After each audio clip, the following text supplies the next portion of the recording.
books. Recording, awesome. Okay, right? It's okay. I actually did torn book pages flowers for my wedding, and so there's so much you can do with it. And when you do torn paper as your, I don't want to say brush strokes, as your objects, you don't have to have hours and hours of practice with a paintbrush to get the masses right. It's all about masses and values and big shapes and having fun. And I almost thought it was a little sacrilegious to ask a library to do it by tearing up books, but she was okay with that. I'm still working off an old copy of The Hobbit. Don't worry, we have at least 3 more in the house. So like we can sacrifice that one. But as you can see, it's kind of yellow. And depending on what book pages you got, it might be kind of yellowy, good old yellow snow, or you might have brighter pages, which will actually help your colors be a little brighter too. So it's all part of the character to it, honestly. And we'll be doing it in acrylic. I've got that in front of me too. Can I tilt down? No, it's not going to help too much. So yes, ma'am. You can use newspaper, right? Oh, absolutely. Oh, hot dog. You can use newspaper, junk mail, and you can use just regular computer paper if you don't want the texture of the book underneath. So you can see a little bit of that, which way I've torn it. Because sometimes the words can be distracting depending on what book you get, how big it is. Pictures in a book can make dark spots, honestly, but you can work with it, absolutely work with it. And we're gonna get going to the painting portion soon, because it tends to be a habit that people start having fun in my classes and I don't want to stop. That's why I want to get everyone painting as soon as possible. But I want to show a few other examples of what I've done with this technique, because it's just fun and cute. And these are big poppies done with, we can put buttons on there.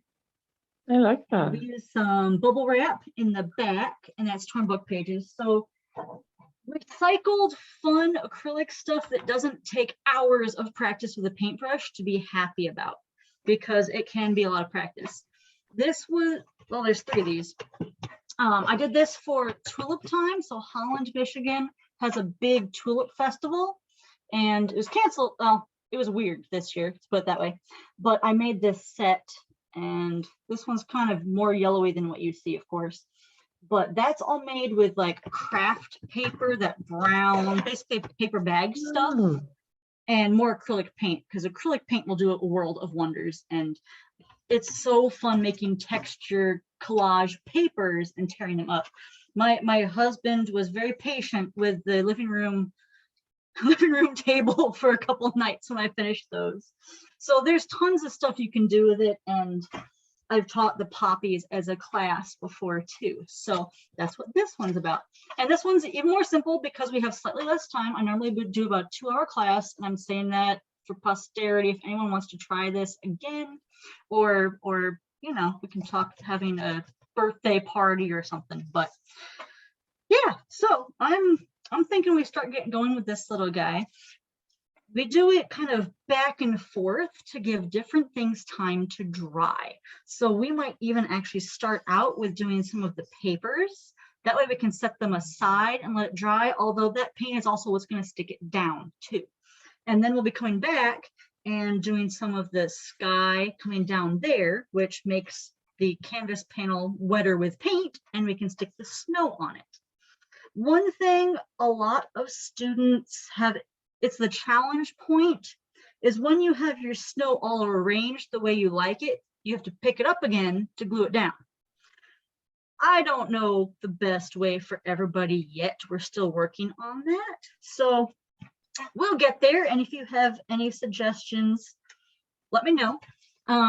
Also, as we go, keep in mind that these edges were cut. So we're going to be going over the edges of that. I think scissors were part of suggested supplies, but you don't have to. You can also just fold it around and make it tidy. It just makes it look cool when you do that. So yeah, let's get us started here. Put that way in the back so you can see it. I've got paper plate. Honestly, any surface to mix paint on is great. Paper plates are great because you can chuck them, Saran wrap on some cardboard, regular cardboard will work. Now, just out of strategy, how many people are planning to follow along tonight? Since I see faces and not tables. Awesome. Okay. That lets me know not to be watching for, because you don't have easels up like this either. You're also on the ground, on the table where I can't see it. So it's great to wave. I can see lots of action going on in the videos, as you know, with Zoom. And let's get this thing started. So now I don't know about you, but there's an awful lot of blue shadow in snow. It's really cool. So many colors in winter pop out the more you stare at it, which sounds almost ironic with how much winter is. You get, you know, you understand. Oh, Michigan, even lower Michigan. I'm going to start out with both white stuff and your blue. This is phthalo blue, phthalocyanine. You can't see that. It's a big, long word. It's a very concentrated blue. When I squeeze out, I've got that much, and that should be absolutely plenty for the rest of the night. You don't need that much. It's like an entire packet of Kool-Aid. It is strong stuff. And then white, it's surprising how much paint you don't really need for this one. Although, depending on your book page, it will soak up a lot of paint. So there's my white stuff. I might need more because that's the least concentrated color. All right. Now, I'm probably going to use my canvas panel surface to help me color the pages as well. So it's going to get messy under here. You might get some paint on your fingers, but you'll be okay. This isn't toxic stuff. Don't lick it. You're adults. I don't know why I have to say that to my students, but it seems like the correct disclaimer for a lot of paint of just don't lick it, you're fine. All right, Hobbit page. You can hear crinkling. We're probably gonna need maybe 5 pages tops, honestly. It depends on the size of the books you've got too. So I've got a little paperback that doesn't quite cover that whole side when I tear it lengthwise. So I don't know what book pages they may have given you in your kit or newspaper, things what you've got, but let's go for about 4 or 5 sheets of your papers at least. And if we need more, you're going to see how fast it is to just get it on there and find out how easy to make more. It's very addicting as well, so you're warned. All right, so let me see. I actually like to tear my pages before it's wet when it's book pages. Because this is a very old book, it actually tears differently. And when it's wet, it just falls apart. The acrylic's actually gonna make it stronger once it dries, but until then, I know my book pages. If you've got a newer-ish book, you should be fine either way. But what I do, and I'm right-handed, you can actually get some of the fuzzy edges of the paper depending on which way you tear it.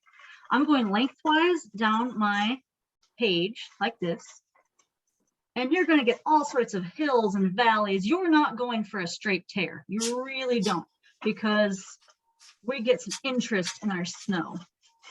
And we're going to take about 4 or 5 sheets or more if you have a tiny book like me, and you're going to tear it lengthwise. And this is probably the most simple version of the collage, is just layering lengthwise pieces of paper back and forth. You saw with the tulips and the poppies that you can get way more intricate. And I've seen other collage artists do incredible shapes with cutting and tearing other little sheets too. So this is the simple version. Can you use a magazine as well? What's that? Can you use a magazine as well or no? Oh yeah, that works. It won't be as absorbent, and you may have more colors pop through your snow, but any paper basically works. Thanks.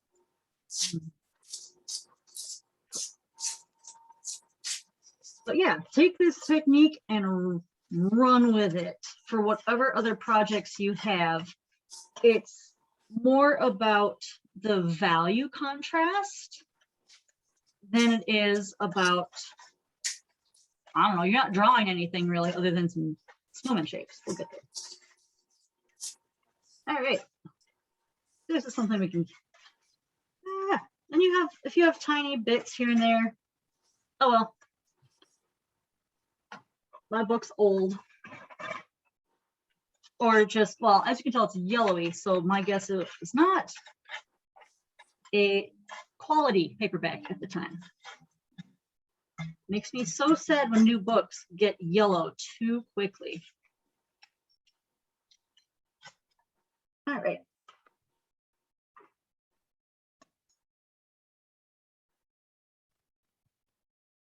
Yep, this is mostly blue and white on these. We're going to put a little bit more of the green paint. It's not going to take much, and you see red paint for some of the details of the snowman in the back too.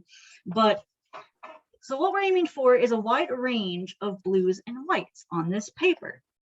The darker blue is going to be the shadow on the bottom of whatever stripe we have. You can see on some of these tears, they have more white paint on them than some of the others in the background that have more of the texture popping through. So we are not painting all these strips the same color or the same thickness of paint even. And what I can do, I'm going to use a trick to get this stick down and not get paint on my husband's laptop at all. I can take my palette of paint. Where's the white? You can see the white. There's the white. And it is good to bring your blue into your white. So this is a painting and color mixing tip that goes for almost everything you do in general. Scoop out some of your light stuff, make a separate pile, and mix your dark into that. So if you've got 1 cup of water and you put a whole packet of Kool-Aid, I use Kool-Aid a lot as a thing, you're going to be adding a gallon of water to that 1 cup to make it drinkable, right? But if you put the water in first and then added the Kool-Aid, you can control it way better. So this is the strong Kool-Aid. This is the water. You're going to add the Kool-Aid to the water, and that's going to save you a lot of paint, just a technique for whatever else you want to use. And of course, I break that rule all the time when I'm mixing my own paint. So easy enough. You can mix different kinds of blues in here. You can have more white, and it's a pretty super simple little thing of taking that strip of paper that will I'm sticking it with water onto my canvas panel so you can see me do it. But I'm taking the teeny little brush, because we've all got small brushes, whatever's in the kit, and I am just getting it on there. And notice how I'm painting mostly on one side of the strip, and then we can add white to the top of that part so that one side of that strip is mostly darker. And of course, there's going to be lots of exceptions to that, but that's okay. And you have little stuff poking through. The idea is to do tons of these, doing as many of your sheets as you can. So I'll demonstrate a few more to stick to my panel, and I can even wet down my brush, a little tiny bit of paint, and just get it on there. Just get that stuff on there. It will feel very fragile when it's wet, but that acrylic paint is going to really strengthen your paper. So we put some white on top. You can make it more watery if you like. So I could demonstrate a watery one. Dip that in water, get it all over there, and it's kind of dark with that particular paint, but you're seeing a lot more of the words poke through, which is kind of cool if you want to use a book you want to read after.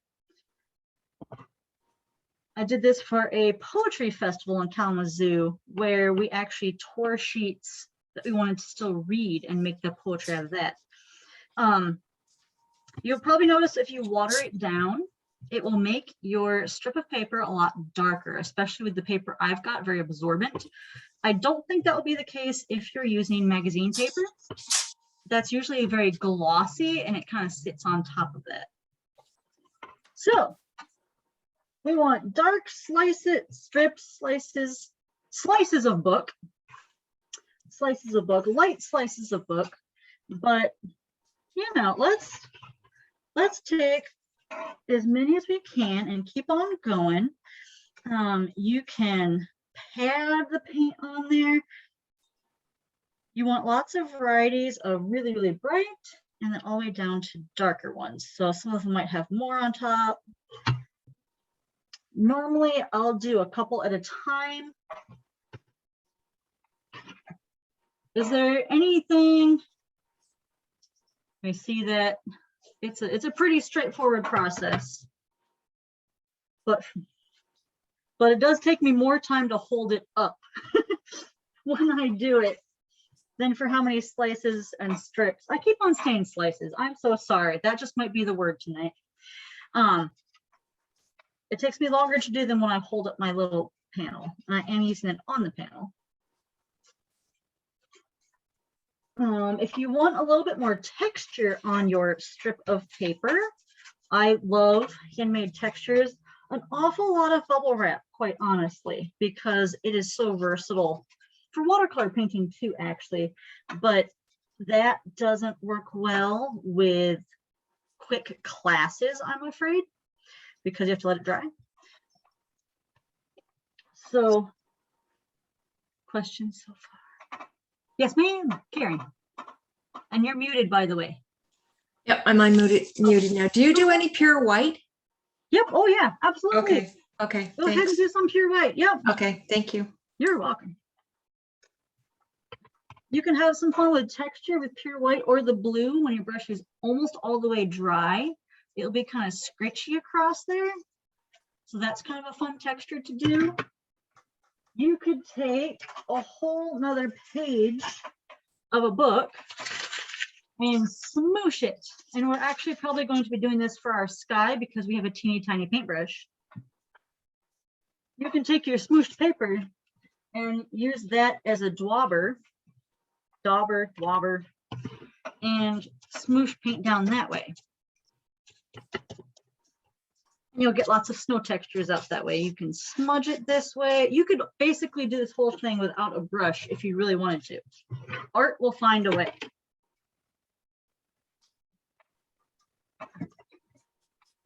But yes, do some with blue pure white. You can do some with the darker blue, and it will go a very long way.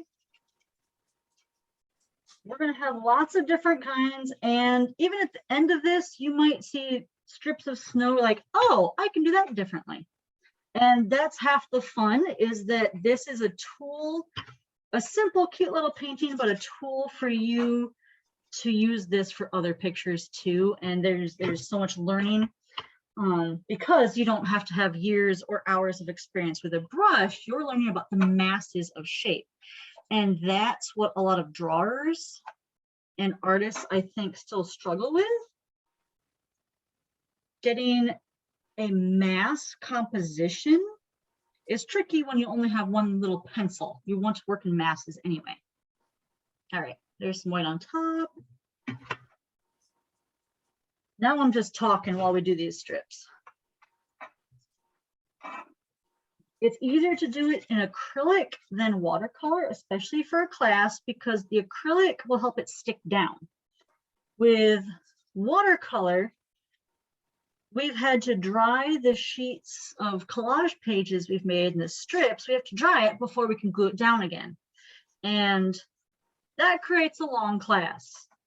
Although it's kind of really cool because you can use salt to texture watercolor. With acrylic, it tends to embed in the acrylic and doesn't do quite the same. So that one is a little trickier to do. Well, I think it is, at least online, because it's timing based. Yay.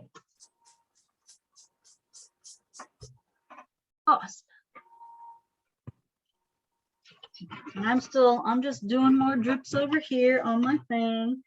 I like that deep phthalo blue. I'm gonna get some darker ones too.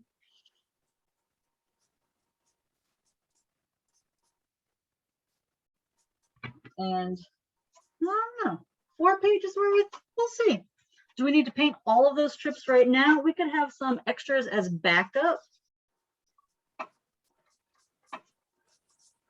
If you ever do try this with watercolor paper, you will find that tearing it at different timing, like if you tear it when the paper is wet versus tearing it when the paper is dry, you will get a different edge on it.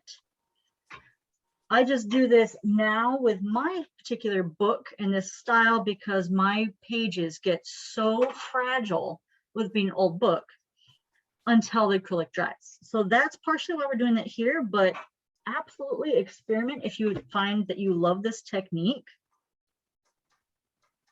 I mean, come on, you're recycling stuff. It doesn't take much at all.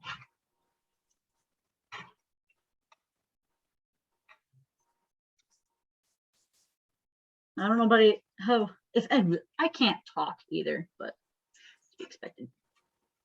I don't know if anyone else has very old book pages like I do to have yellow snow. So be prepared to have a little bit of green coming through with some of the paint.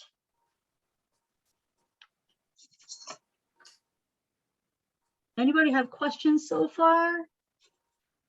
I know you're probably all busy painting. I do. My paper keeps tearing. Okay, what kind of paper do you have? Newspaper. Newspaper. All right. In that case, use thicker paint. That's what I'm going to recommend you do. It sounds Okay. like it's a lot of water. Okay. And yeah, you're getting that fragile paint thing. So it's a good thing we told it beforehand. My hunch is to Okay. use thicker paint. And yeah, pretty much that. I had to start If over it again. What's that? I had to start over again because it tore. Wow. Okay. Yeah. But I'm sorry. I'm on the road. Okay. If it continues to tear, I'm going to recommend if you have computer paper or a notebook, because if the newspaper is falling apart that much, it might be more frustrating. Can you hear me? Go ahead. I can hear you now. Okay. Go ahead. Can you show me yours so that I could see if I'm actually doing this correctly? Like this, or do you want the original? No, like that. Okay, let me start with a new strip.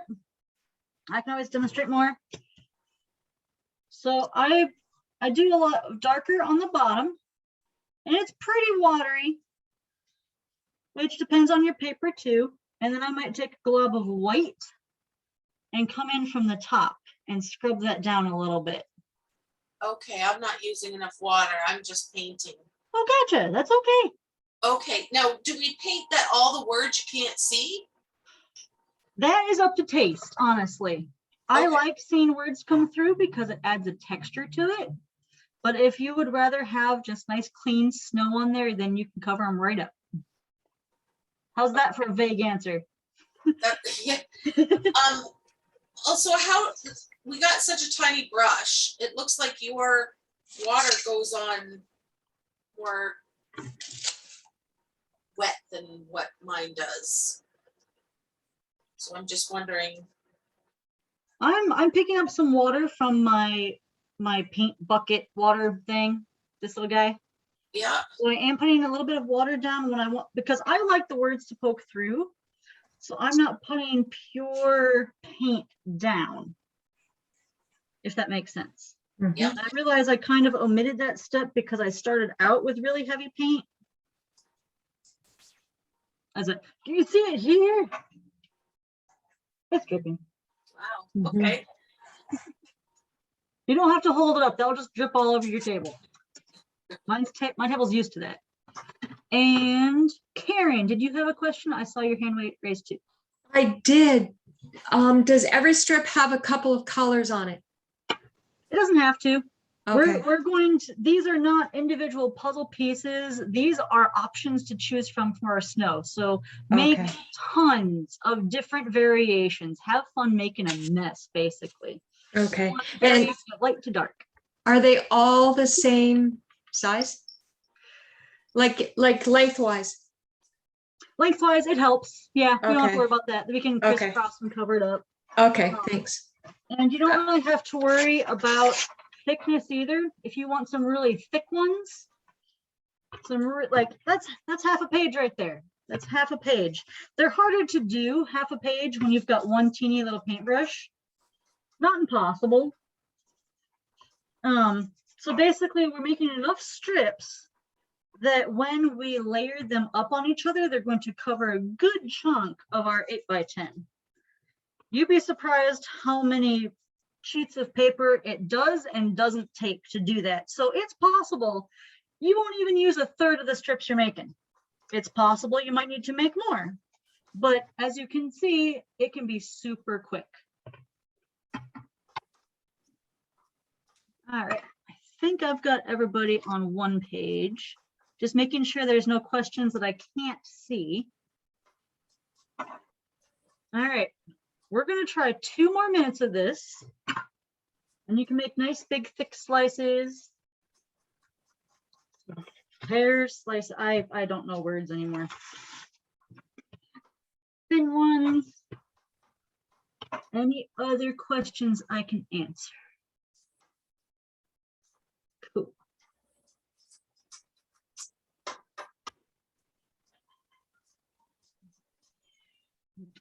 And you'll see after we start putting these together, usually people want to make so many slices and strips, and then they get strategic. Once they start putting the snow down, they're like, oh, I want another really bright one right there. I want to make this one purple. I do definitely recommend having a few strips that are definitely very bright white. That's going to help. Because part of the perspective of this has to do with the contrast and value. And I realize that sounds incredibly artsy and fancy. You see these strips in the front here, they've got a decent sized blue. It's not that dark as it looks in the video, and then white. And you can even go brighter than that. So high contrast towards you and lower contrast farther away from you. That's the general idea. And smaller strips as you go farther into the background. So you can absolutely make this lighter than I did. I even might in this example that I do, because it's going farther back. So having some nice bright white ones, this one's a nice dark valley. It might be nighttime here. It's kind of just playing around with collage and not a specific time of day. We're playing. We're playing. All right. All right. All right, quick strip check. Do we have about at least 10 strips or more per person at this point-ish? I got 2.5. 2.5. All right. Keep My going. strips are big though. What's that? My strips are big. That's okay. You could actually tear those in half later on if you needed to. Yeah. Once it's dry, it'll be sturdier. All right, do we have 5 or more strips? 5 or more, okay. I'm just gauging. Cool, cool, good. Thank you, Linda. Thank you, Deb. James has turned off his camera, but that's okay. Is Karen waving for a question? 5 strips, 10 strips. Woo! You win having paper. Okay, good. Does that look okay? It's gorgeous. Okay. And you are peeling these off to dry elsewhere, correct, Lise? I'm peeling them off after? Okay, yep. You don't have to put them down yet. You don't have to Oh, put them okay. down yet. All right. I'm just using this as a background to paint them on. Okay, okay. And I can peel them off because we will be putting them on here, obviously, but we're going to do a little bit of a background on top first. Okay, so you paint them and then you take them off. Okay. Yep. And thank you for that, because sometimes I don't realize I missed that somewhere. I went That's to. okay. And if people are keeping them on, hey, cool. We'll work with that too. Sometimes I just do steps and it's like forgetting to say something in between because I can see what I'm doing, obviously. A little different on Zoom. So thank you. Yes, definitely please say if I'm skipping something, if you have questions about something that seems obvious to me, because that's all about breaking it down to steps. That helps me and helps people later. All right. Do I have at least 10 strips on here?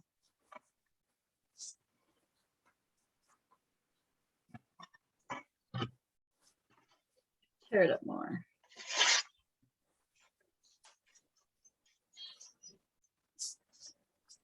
You can make really big fat strips. I've got 1, 2, 3, 4.5, 5, 6, 7. I've got a good 13 or 14 strips altogether that I'm working with on here, and yours might vary for how thick they're in front or back. And also, because I've got a little book, you notice mine doesn't go all the way across. So I've got it'll be crisscrossed like that as we go with different stuff.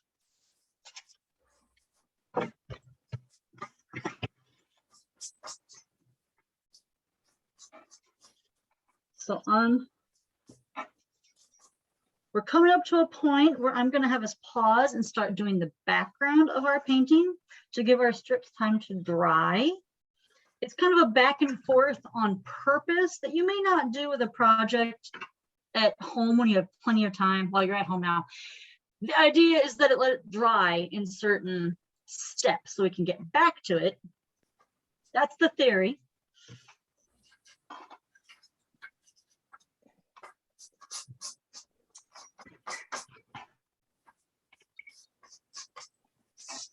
But yeah, with watercolor, there's totally different techniques you can use with salt and spraying. Those are things I prefer to demonstrate in person because it involves timing, and acrylic can get really messy when you start splattering at places, surprisingly. All right, I'm going to follow my own advice and make sure I've got some really bright white stuff.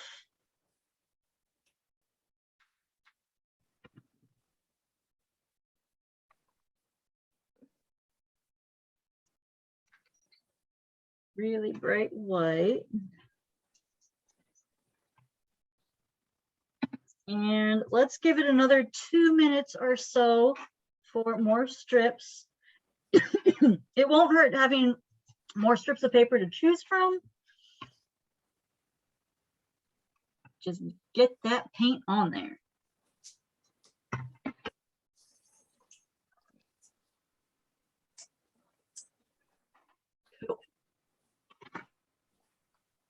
Cool.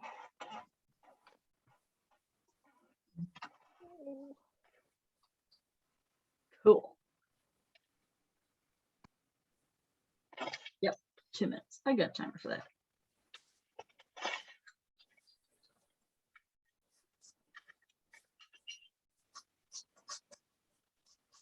Awesome. I did this. I painted a lot of sheets of paper and then cut them and rolled them up into flowers for my wedding because there's a bookstore close-ish that has a whole free book pile outside, completely exposed to the elements under an overhang. And I wouldn't say it's a free decoration because it spends a lot of time, and my poor friends still love me somehow. But there's so much you can do with like the rolled paper beads and things like that. So it's, yeah, it's awesome.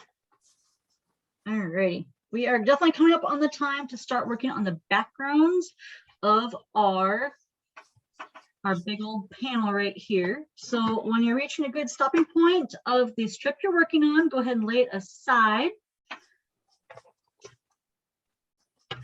And you can take another piece of paper or paper towel, and I'm going to wipe off the canvas panel I have.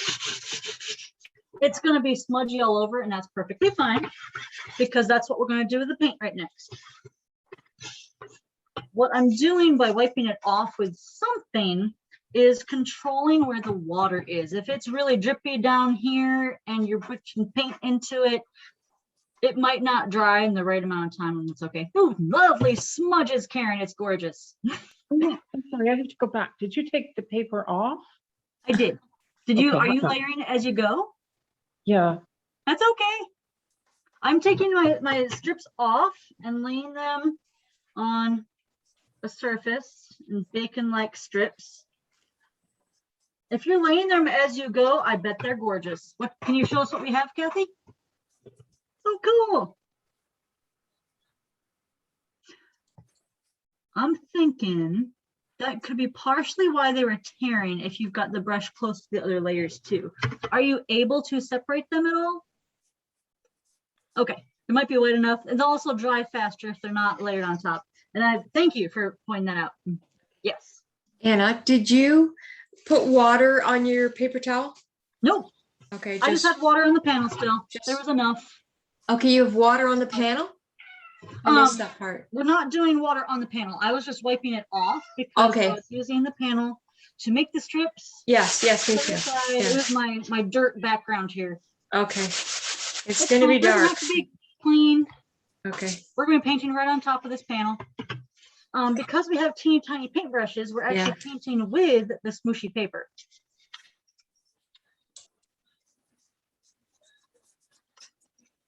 So I'm taking the little wad of smooshy paper and I'm taking that same color of white. Take it back. Don't stop. Don't follow that.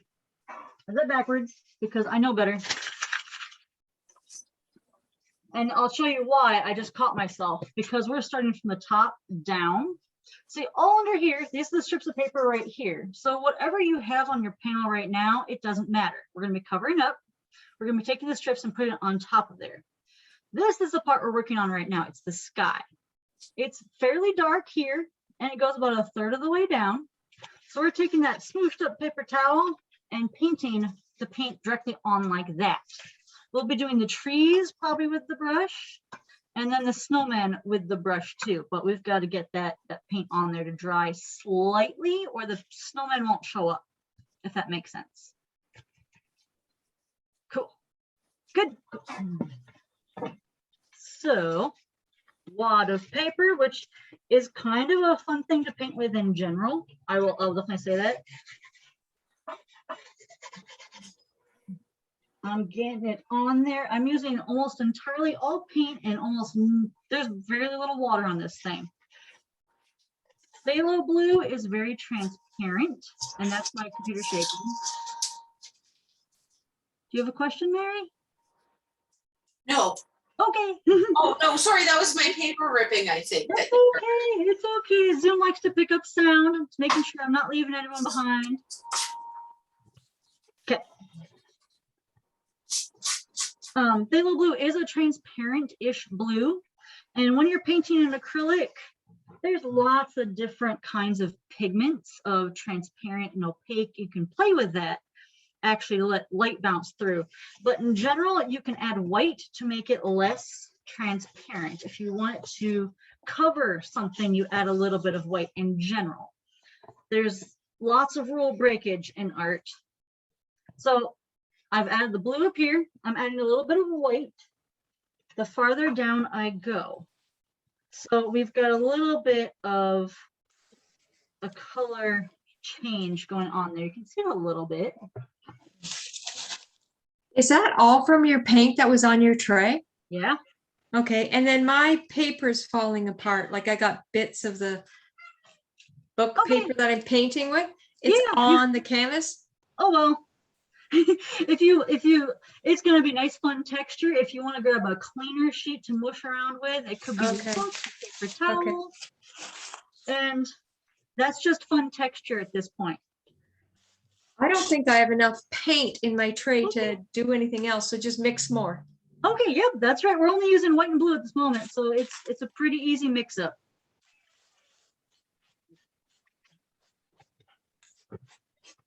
Oh yeah. That's the other thing about Zoom teaching is I can't quite tell how much paint you've got on your stuff. And it's always light to dark. Light to dark when you're mixing, you want to add Yeah. the dark to the light. Yeah. Mhm. Yep.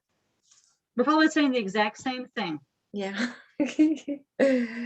And you can see a lot of texture on the one I'm doing. It's kind of smooshy. I'm also doing it upside down. And I've gone way down below more than I needed to, honestly. But the sky is not the star of the show. The snowmen are going to be the star of the show. So even your trees aren't going to matter too much. Your snow strips, it's kind of fun. Your snowmen and your snowmen will be better than mine. But the idea is that we need to get to the snowman part. So,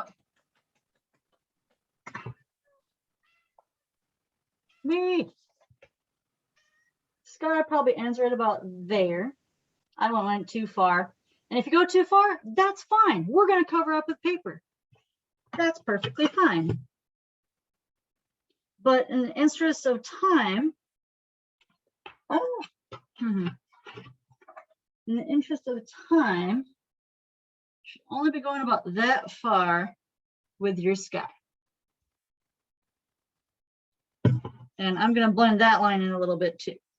Now, the idea behind having a lighter horizon, it will help with depth and it will help show the snow line with those strips of paper that we lay on top of it. It will help make a little bit of a contrast so you can see that.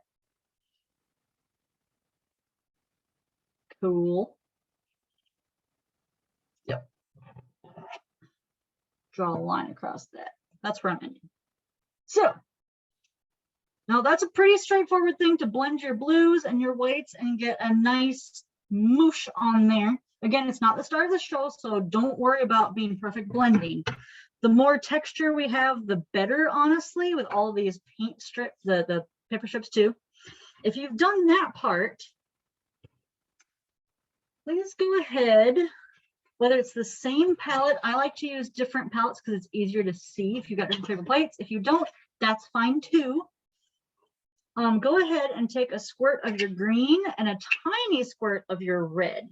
And I'm using like, that's probably gonna be way too much. That's like a quarter size right there, way too much. Ironically, we have the same size quarters too. And I work as a cashier and I don't check. We just use them as regular currency over here. It's like, it doesn't even matter, but they do not fit in the Aldi quarter holders. Your quarters are magnetic and our machines know, even though we don't usually care. So my laundry machine, anyway, okay, I'm not bitter about that at all. But let it be known that most of us just, there's a lot of Canadian quarters mixed in Michigan. I'm kind of curious in how many of ours you have.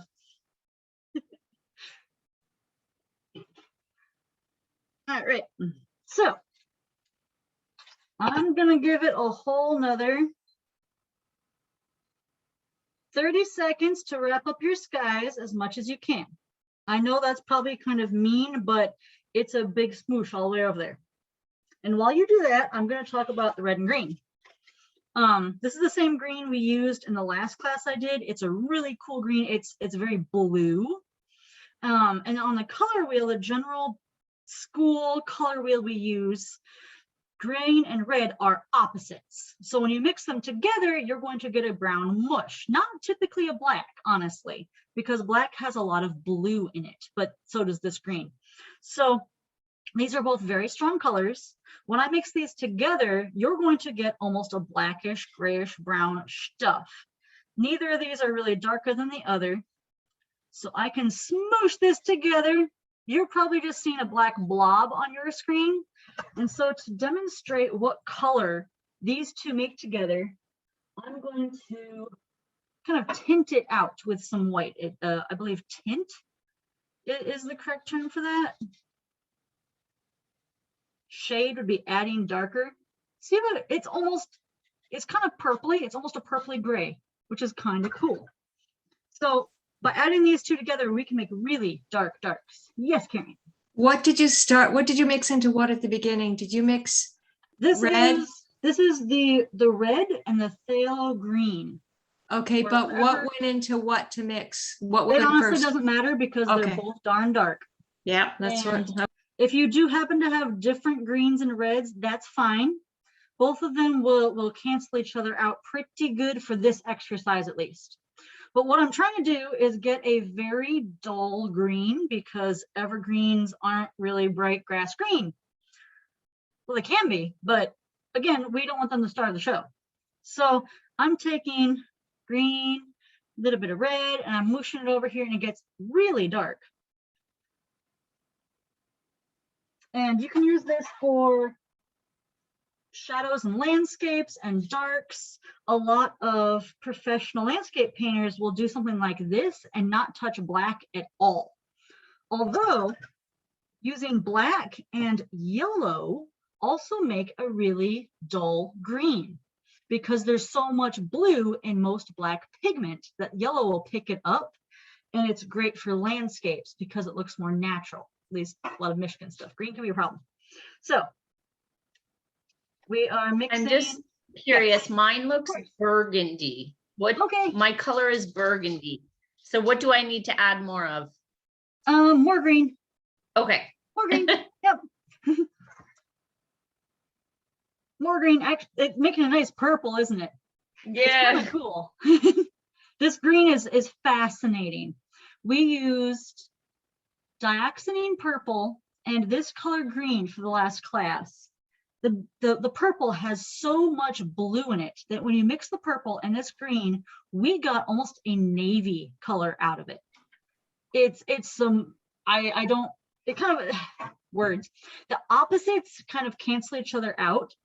There's so much blue in the green and so much blue in the purple that what was left canceled each other out. It was kind of cool. If you don't believe me, check it out. Somebody else has it on YouTube. Dioxazine purple and phthalo green together will make a bluish, and we totally did. It was really cool. But you can do that with some other opposite pigments. They're very specific pigments to do that with. So if you're getting purples or something like that, it has to do with your red, and that's gonna be fine. So I'm mixing back to basics here. I am mixing a very dull green, and you're probably going to want to add a little bit of white to your dull green to make it show up. I'm not going to use that much white because we want it to blend into the background. So I've got a little dab of white here, smoosh it around, and we've only got 3 colors we're working with here. So if you want more of anything, it is so easy. Take a swipe of the green, swipe of the red, and smoosh it together a little bit. So this is how I'm going to show you how I'm doing my trees. Again, these are not the star of the show. You can see in here, they're very mushy. They're kind of triangle-y things that have lots of big brush strokes. The snowmen are going to be in front, but we need to get them down there so they dry in time for the snowmen. So I've started 3/4 of the way down. I'm going to put this line here just as a demonstration. You do not need this. I need to see what I'm doing upside down here.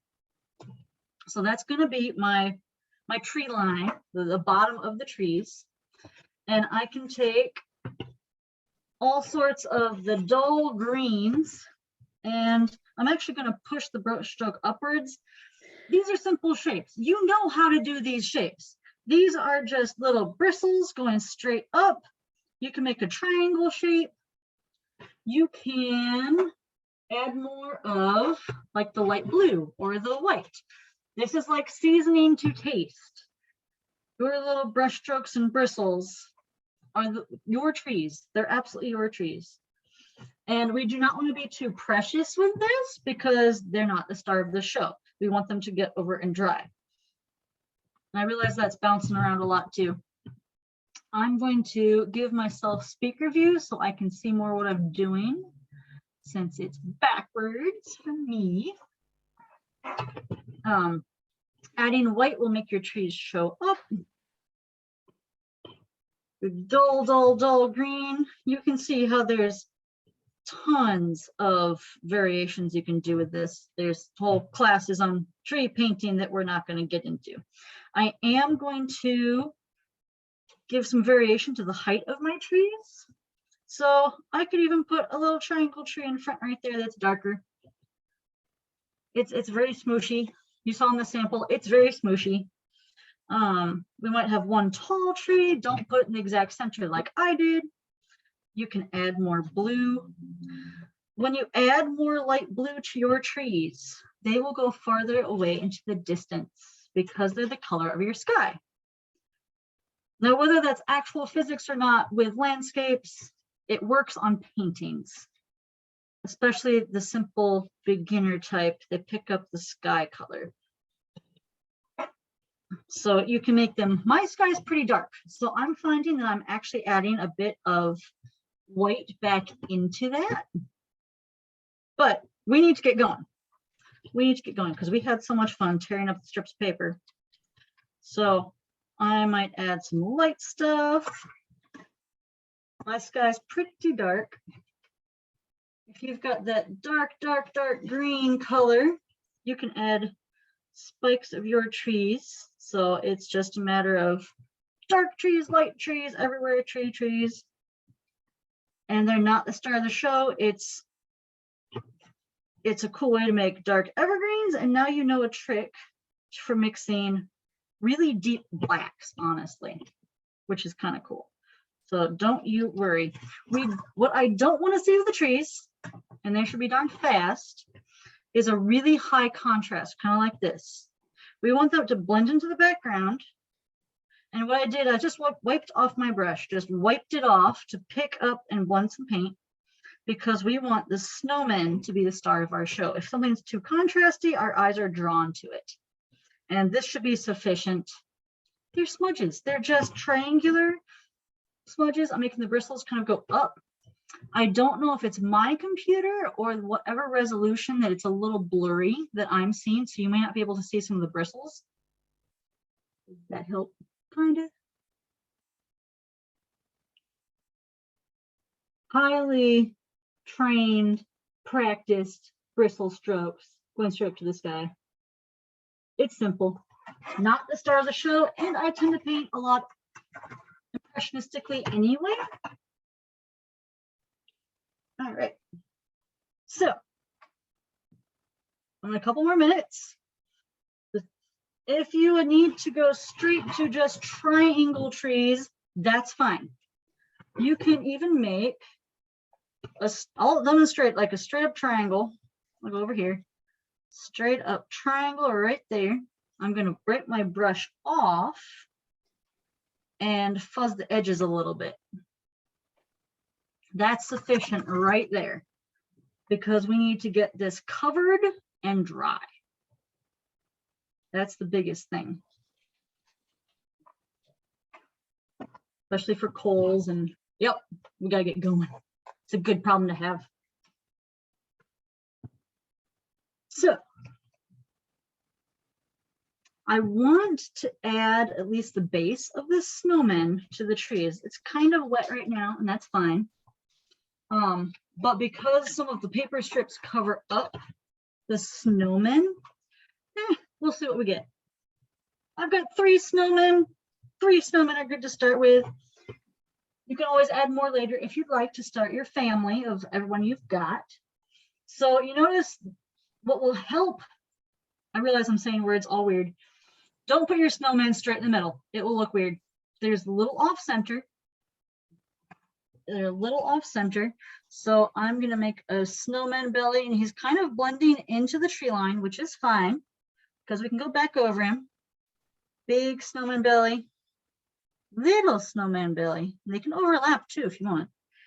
Big snowman belly over here. He's kind of green, but we're going to try to get all our pieces on for now. Snowman, snow person, snow person. Right. And don't worry about their hats right now either, because we want something on there to dry as we go on top of again. A lot of Western art really likes odd numbers. That's why I'm putting 3 snowmen on there.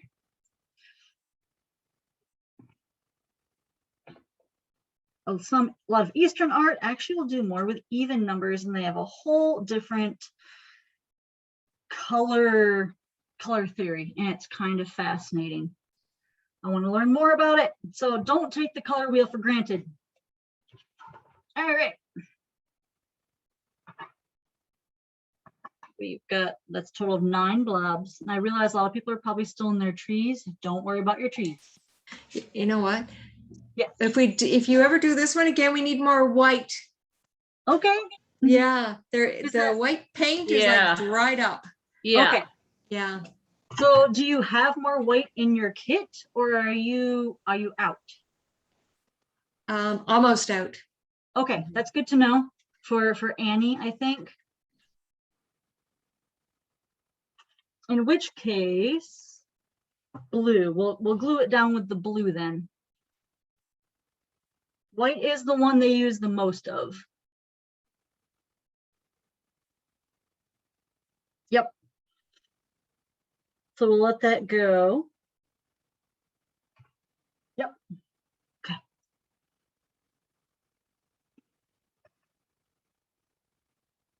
All right, I'm gonna give it another couple of minutes for people to get their snowmen on there. Getting your snowman butts placed will help, but I know that it takes a bit to get our strips down, our strips of paper to organize. We're just gonna go for it because you're learning a technique tonight and you're gonna have cute little snowmen afterwards. I will use watery blue to glue the strips down since everyone's running out of the white paint. That is good to know for probably the next kit that comes along for painting. Anna, just a question. Did you add arms to your snowman or just the balls? Not yet. Okay, not yet. just the If you want balls. to, go for it. If you want to, I recommend, I did white with mine because it's an easy one. If you're running, you could pull out of your snowman bodies.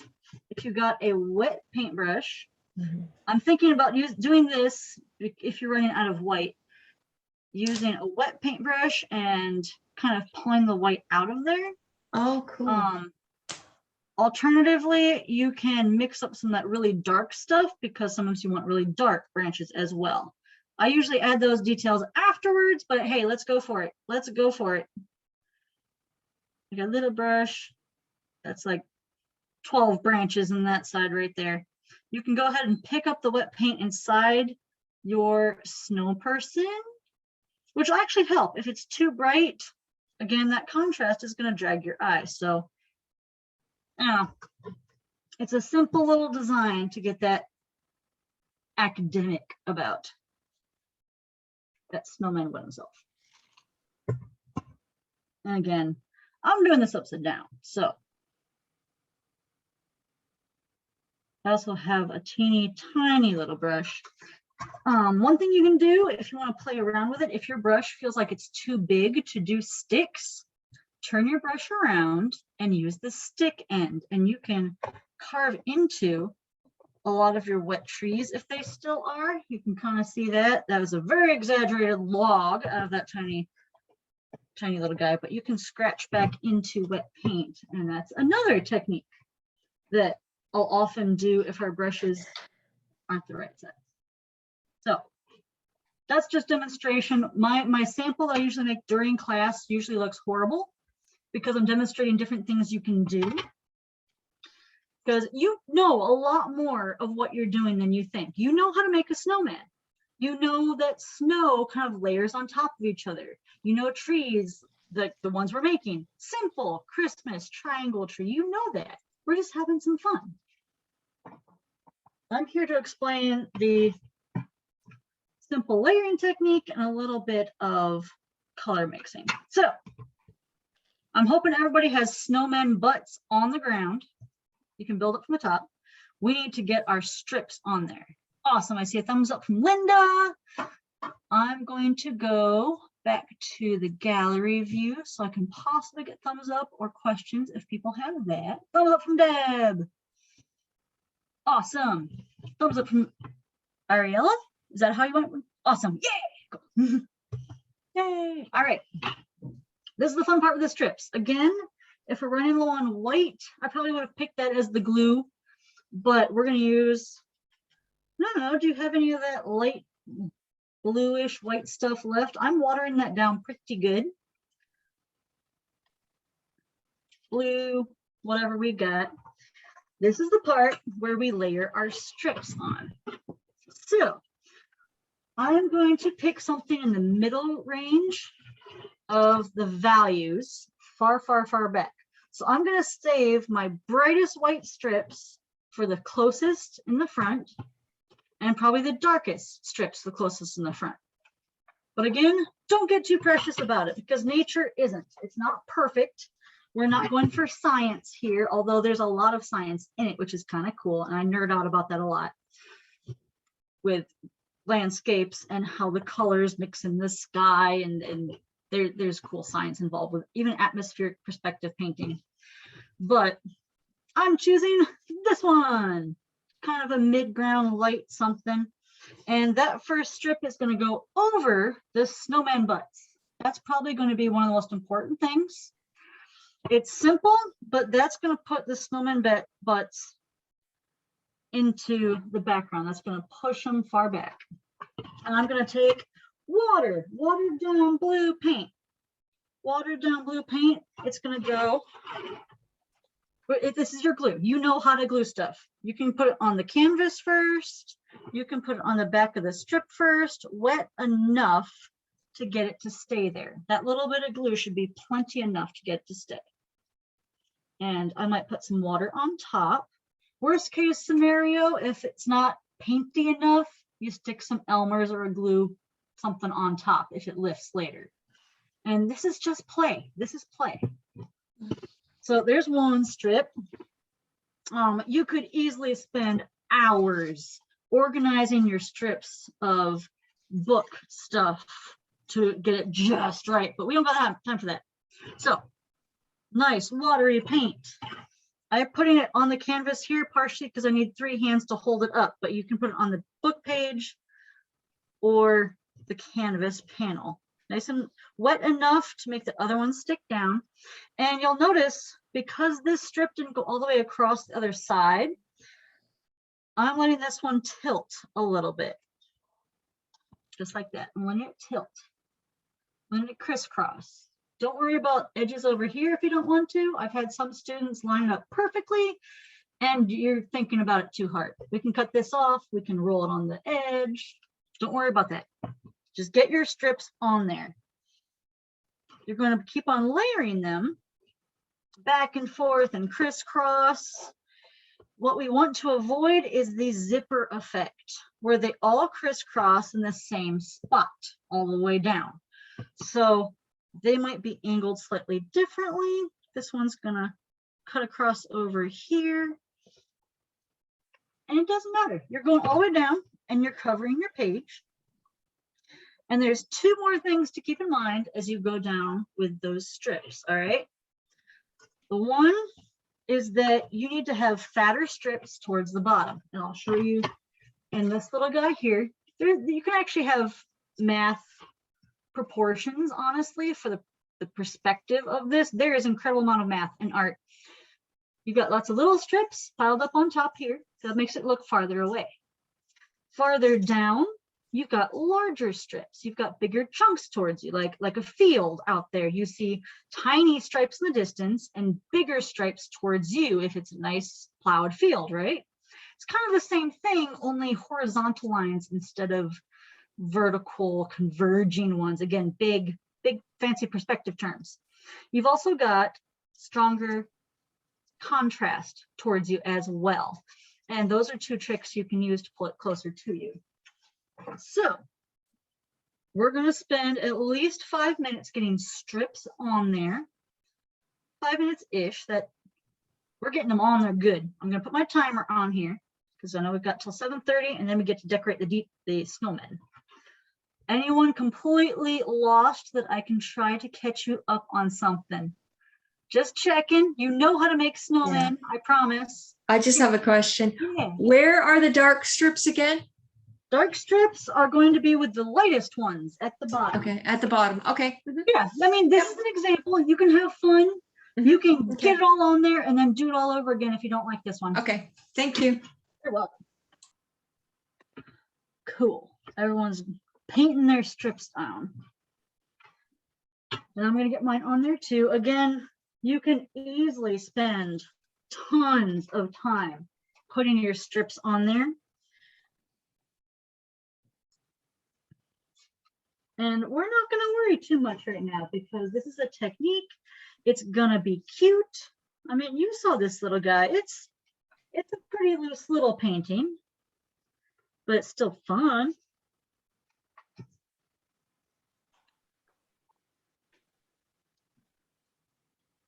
You could, if you got really fancy, I'm not saying you have to do it now, you could take a strip of the paper, like a chunky portion of that paper, and you can make it tree colored. You can make it the same tree colored you had in the very background. And I can do that real fast to show you as a technique you can do later if you want. It's kind of a bright tree color right there. And you could even layer different little evergreen bushes into your snow. Why not? I'm gonna stick that right there. Maybe farther down. Maybe that might be closer to us as like a little evergreen bush in the snow. I'll just put as an example of things that you can do, probably not tonight, quite honestly, but just as a technique for later on of, it doesn't have to be just crisscrossing strips. You can do a lot with those things. On some classes, I will do little farmhouses that stick out. So I actually use scissors to cut that because the contrast of the torn edge versus the really sharp cut edge makes that house stand out. So as you can see, there are tons of things you can do with this, and this is probably the most simple version. So great for kids, grandkids, people just starting out messing with paint. And I'm just going to go down. You see that little evergreen bush. You're more than welcome to stick your paintbrush in some paint and add more contrast if you want to. It's nice and watery, will do the trick. That will help some of it stick down, but I also realize if we're running a bit low on white, that's okay.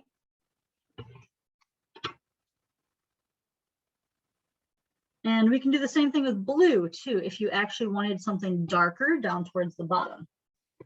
There's two things I recommend for any time you're doing art to checking your values, which helps make a painting read. And I realize this is getting way too academic for a little snowman dude. First thing is squint. Your eyes are going to take away all the details and lines, and you're going to see some nice big shapes. If I squint really good, there it is. I'm just seeing 3 snowmen and a whole bunch of strips and this big gap down here. I see like a strip right here, which is cool. So squinting is a wonderful check for whatever art you're doing. And also taking a picture with your phone and turning it on grayscale. A lot of plein air painters and other artists I know will do that if they're doing it outside. Humans tend to think of red as a lot brighter than you might think. All right, guys, ladies, everybody.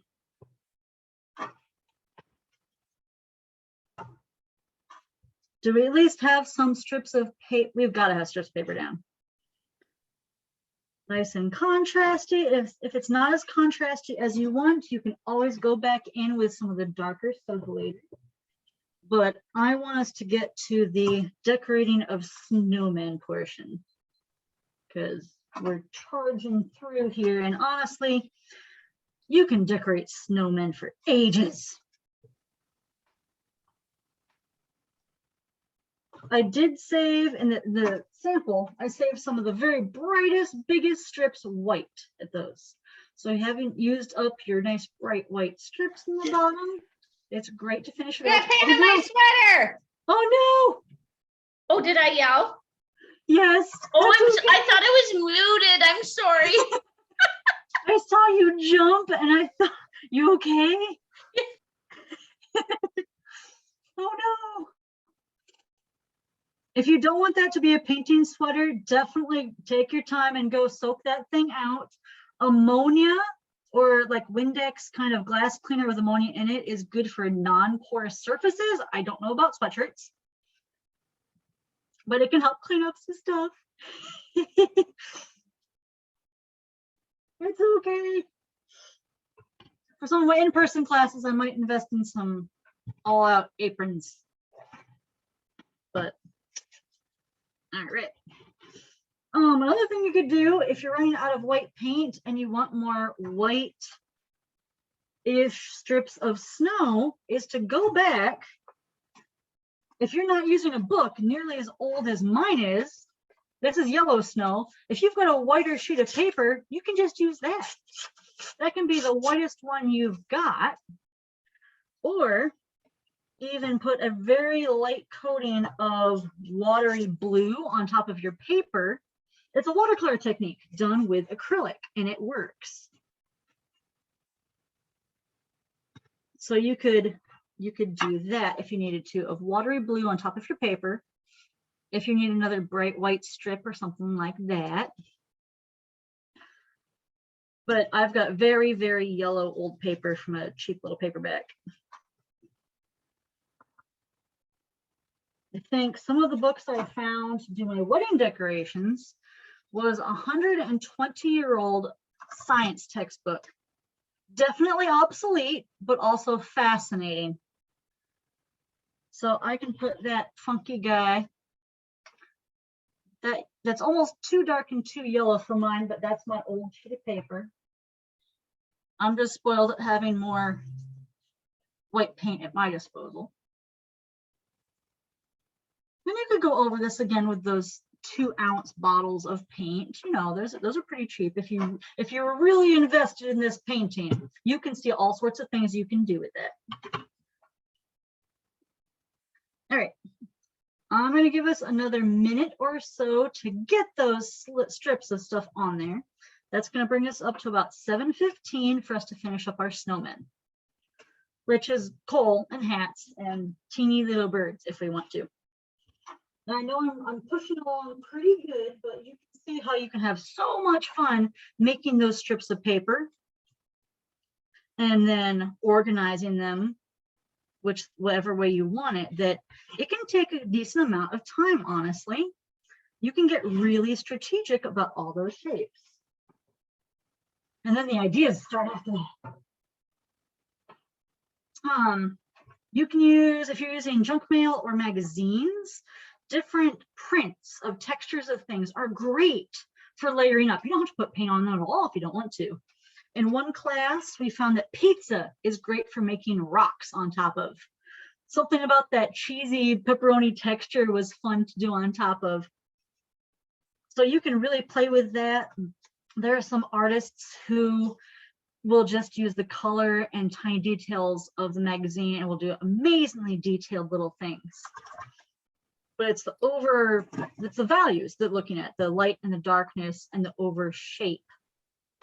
Excuse So me, if I have some that are kind of sticking up. Like, how do I get them to lay flat? Do they have to lay flat? Not if you don't want them to. It Okay. sounds like sticking up. It sounds like you might need some more gluish kind of paint underneath them, or are they doing one of these numbers where they're buckling like that? Are they buckling or just sticking up? Okay. Just In kind of that case- sticking up. Okay, you're going to want some paint under there, some goopy paint, not watery kind. Okay. As long as whatever paint you stick is underneath there, you're not going to see it too much. Okay. I like to use white. You can use bluish white. If it starts sticking up, that's where you need more glue underneath it, thicker paint. Okay. And I can even demonstrate up here. Like that one, I can lift that one up pretty good, get some thicker paint under there. You don't Okay. even see it. Okay. Thank you. You're welcome. More strips. Anybody else? Of Poor Ariella has gone to do laundry. Yeah, I don't think have we lost anybody yet? I'm yay. Okay. Yes, ma'am, Karen. Do I have enough on there? Can you I see think it? they're gorgeous. Can I you think they're see that? gorgeous. You can keep the strips going all the way down Yeah. if you can, if you have enough. See strips. that's white strips, but are you painting on top of the white strip? Because my bottom is white. Gotcha. Okay, in that case, I recommend, I like the white, it's got one big white strip. Yeah. I recommend breaking that up a little bit. Breaking it up maybe with one light blue strip to Okay, cut yeah. across it. Yep. And I realize I can't see the correct contrast on the screen anyway, but I would break that up a little bit. Thank you. You're welcome. Anybody else? Frantic waving is great for getting my attention. Like a cat. Ooh, nice, Louise. Pretty. Oh, good job. And you remember to do the contrast at the bottom too. That's cool. Yay. Oh, I like those trees, Ariella. Oh, that's cute. I like the tearing technique of your paper too. What kind of paper did you have?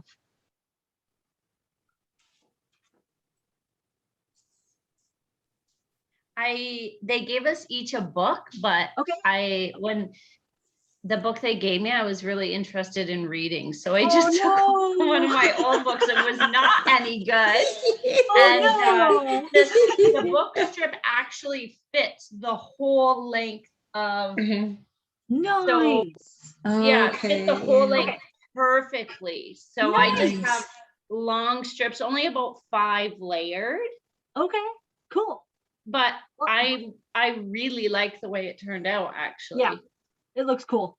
Mm-hmm. I'm just noticing different patterns of tearing and lease. Lease, does that sound right? Nice. Cool. The different angles you get with tearing can depend on what kind of paper, how soggy it was. And you can absolutely control that and learn how to get different textures that way. Alrighty. At this point, we're gonna decorate our little snow dudes. And snow peoples.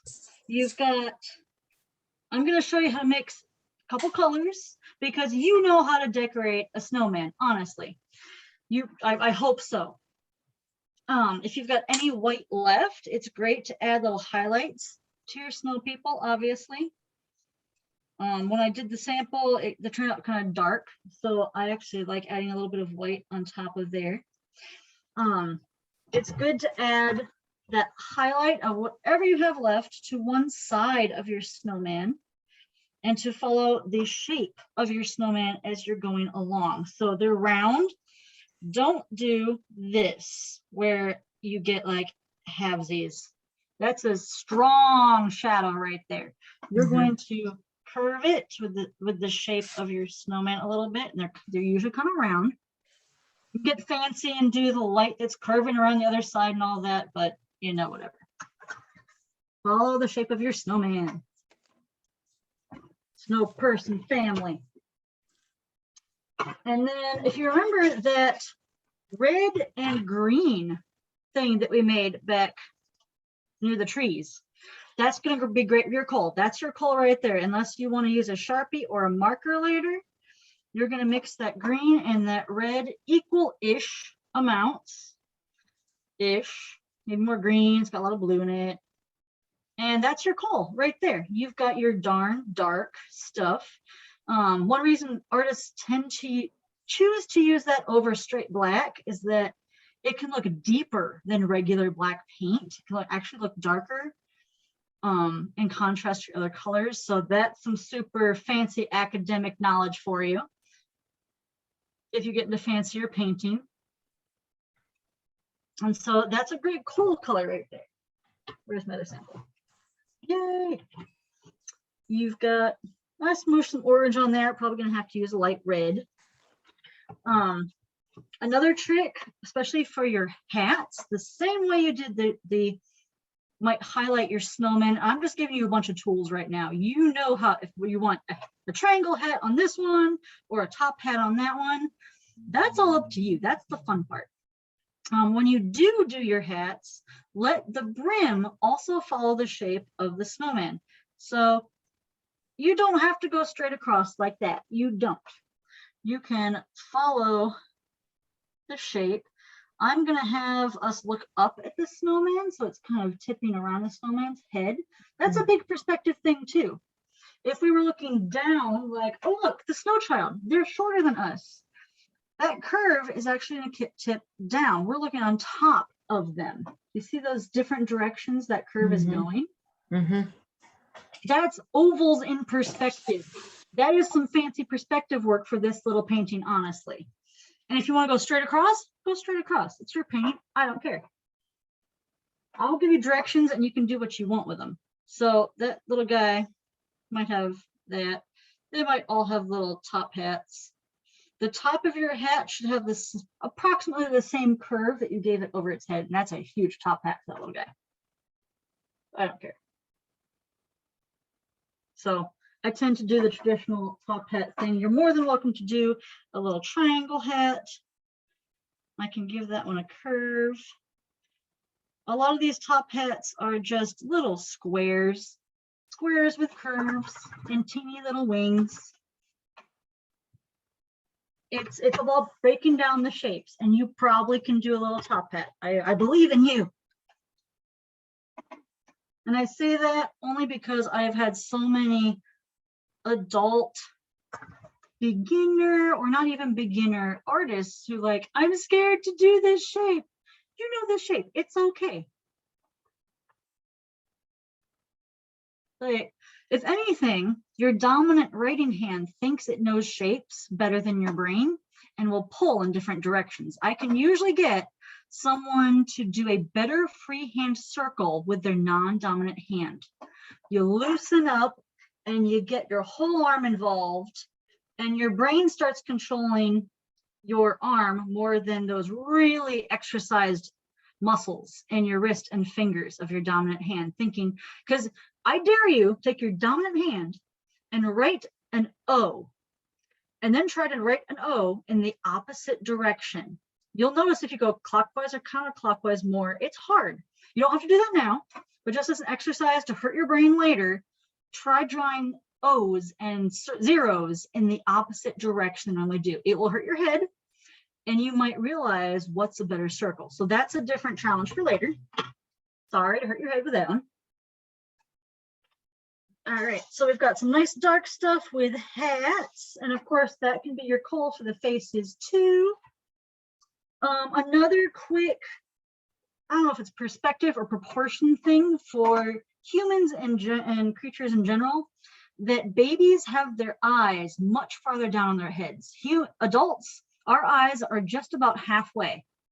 We don't think about it usually, but I will do this for some of my snowman crafts.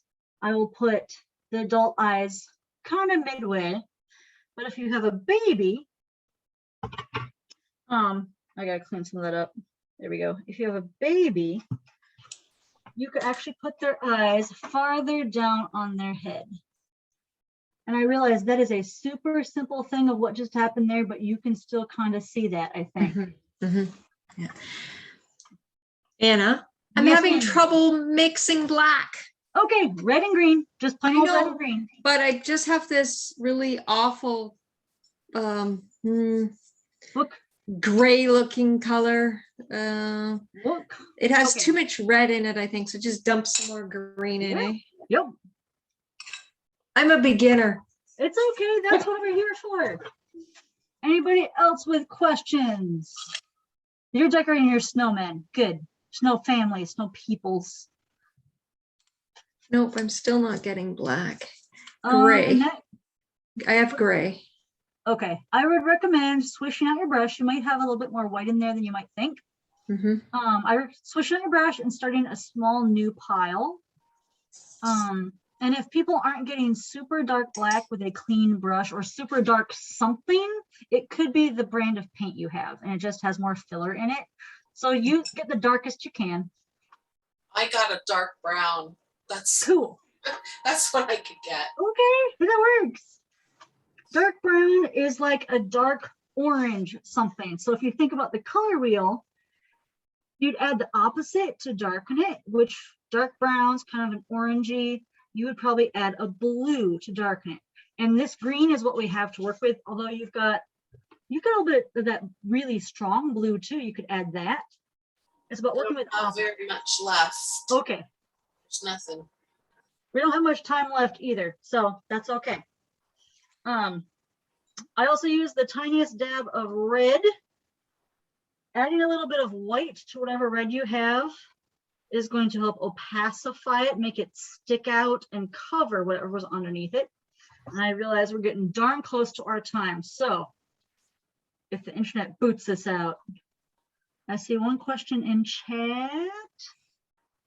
She's working on her desks. All great. That's Annie checking in with us. Like,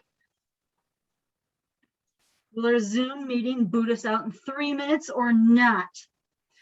I will slightly demonstrate. Whatever I do with the red, tiny little bit of white in your wet red will help it cover. So they might have red noses. They might be kind of orangey. It looks the same. You can put little cardinals right there. You can give them details on their hat like that. But that teeny tiny little bit of white in the red is going to help cover. I got it sticking to me. And you could put a band on their hat over there. That black's still too wet, so it's not going to do too much like that. And if you wanted to have extra fun, you could decorate back the tree.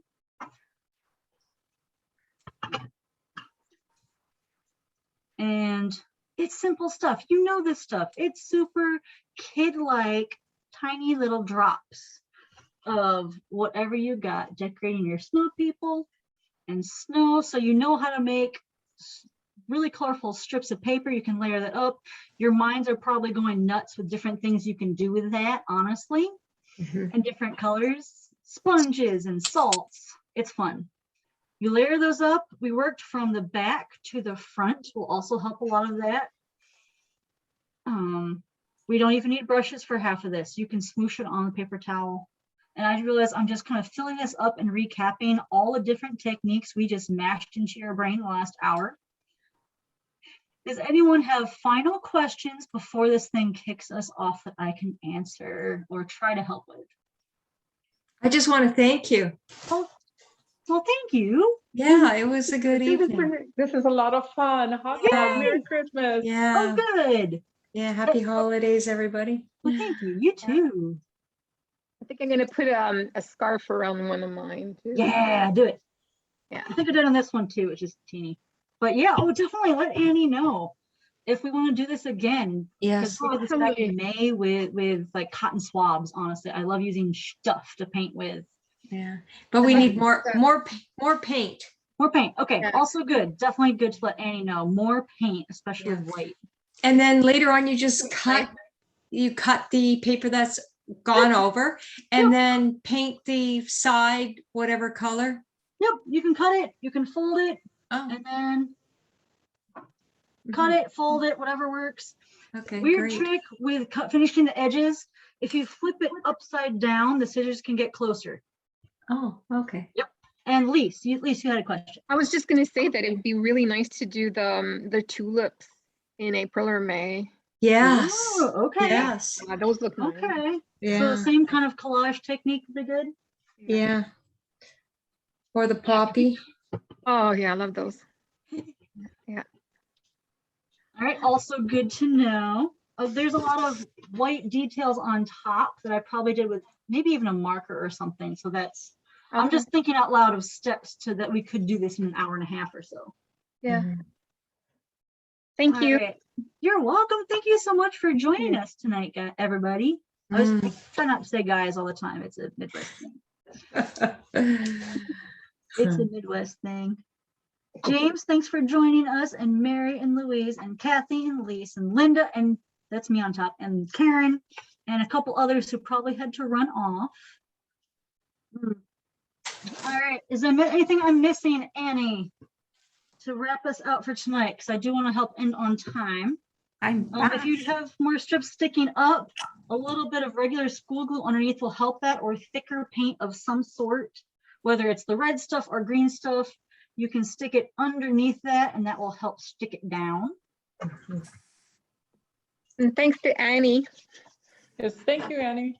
Thanks, Yes, Annie. Are we all finished? Everybody hold them up so I can see. not done. Not I'm done, just but- still, done. I'm just still trying to make black. I got this color of brown. Oh my God, they all look good. They look great. Good I think they're job. adorable. Fun.